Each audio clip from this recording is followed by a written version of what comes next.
Return to India. On my relief from war duty, I felt that my work was no longer in South Africa, but in India. Not that there was nothing to be done in South Africa, but I was afraid that my main business might become merely money making.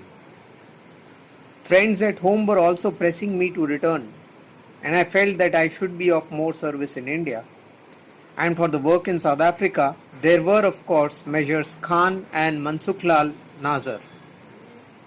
So I requested my co-workers to relieve me. After a very great difficulty, my request was conditionally accepted.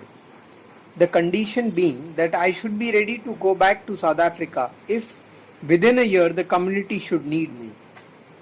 I thought it was a difficult condition, but the love that bound me to the community made me accept it.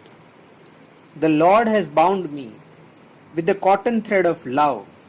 I am his bond slave, sang Mirabai. And for me too, the cotton thread of love that bound me to the community was too strong to break.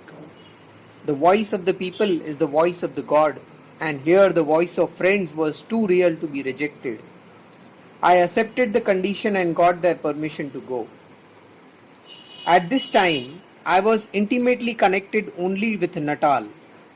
The Natal Indians bathed me with the nectar of love. Farewell meetings were arranged at every place and costly gifts were presented to me. Had been bestowed on me before when I returned to India in 1899, but this time the farewell was overwhelming. The gifts of course included things in gold and silver, but there were articles of costly diamond as well. What right had I to accept all these gifts? Accepting them, how could I persuade myself that I was serving the community without remuneration? 11 the gifts, accepting a few from my clients, were purely for my service to the community, and I could make no difference between my clients and co-workers, for the clients also helped me in public work. One of the gifts was a gold necklace worth 50 guineas, meant for my wife. But even that gift was given because of my public work, and so it could not be separated from the rest. The evening I was presented with the bulk of these things, I had a sleepless night. I walked up and down my room deeply agitated, but could find no solution. It was difficult for me to forego gifts worth hundreds. It was more difficult to keep them. And even if I could keep them, what about my children? What about my wife?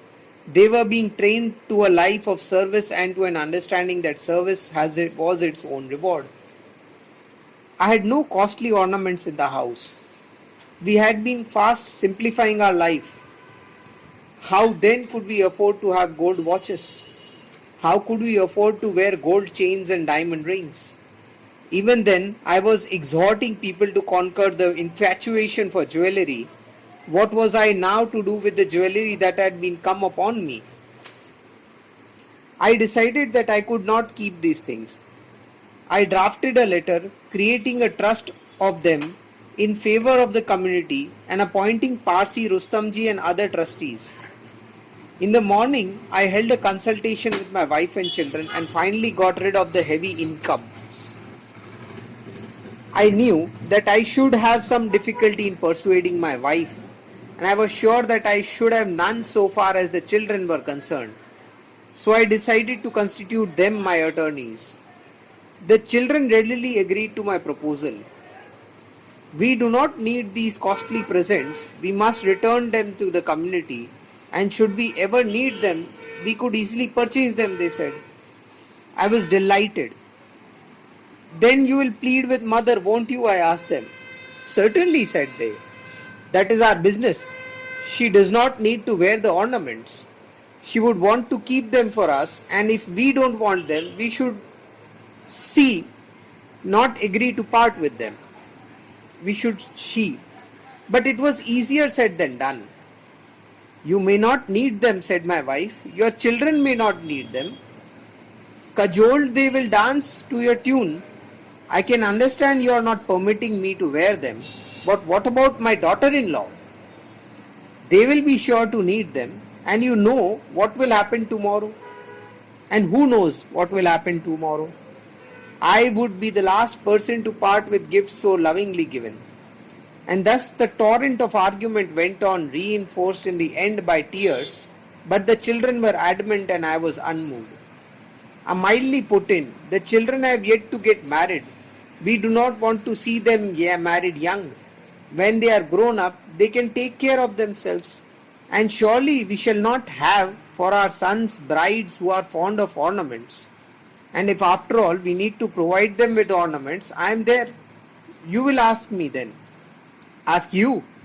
I know you by this time. You deprived me of my ornaments.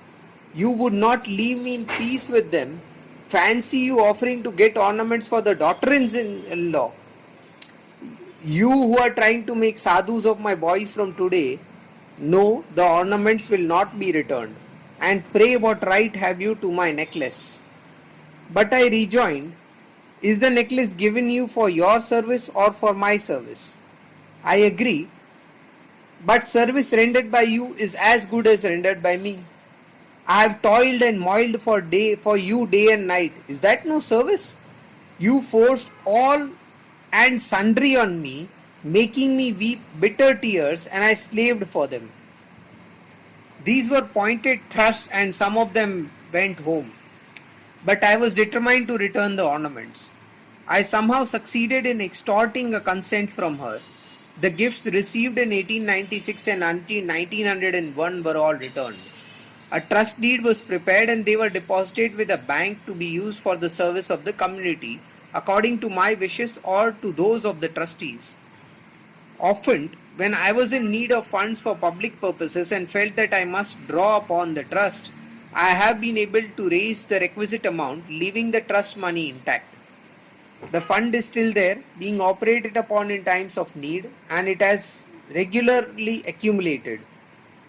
I have never since regretted the step, and as the years have gone by, my wife has also seen its wisdom. It has saved us from many temptations. I am definitely of opinion that a public worker should accept no costly gifts.